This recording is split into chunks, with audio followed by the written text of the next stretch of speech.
Group तयार झाला तुमचा, तुम्हाला नेमकं करायचं काय होतं? आम्हाला नेमकं एक करायचं होतं की आम्हाला परभणी जिल्ह्यातले जी मंदिर आहेत, प्राचीन मंदिरं, विशेष करून आम्हाला आधुनिक मंदिर नाही पाहिजे होते.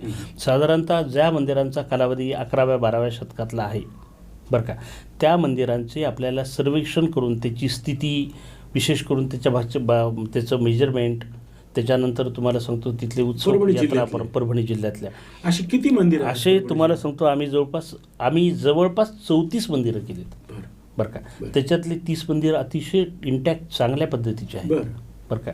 आणि लोकांपर्यंत हे नव्हतं, परंतु हे सगळं करत असताना आमची टीम तयार झाली आणि टीम तयार झाल्यानंतर आम्हाला जिल्हाधिकाऱ्यांनी स्पेशल 2 गाड्या दिल्या तालुक्याला. आम्ही ज्या जिल्हाधिकारी होते त्यावेळेस मुगळीकर साहेब, म्हणजे एवढं सन्मान की आम्ही 12 जण जेव्हा आमची पहिल्यांदा जाणार त्यावेळेला जिल्हाधिकारी खाली उतरून आले.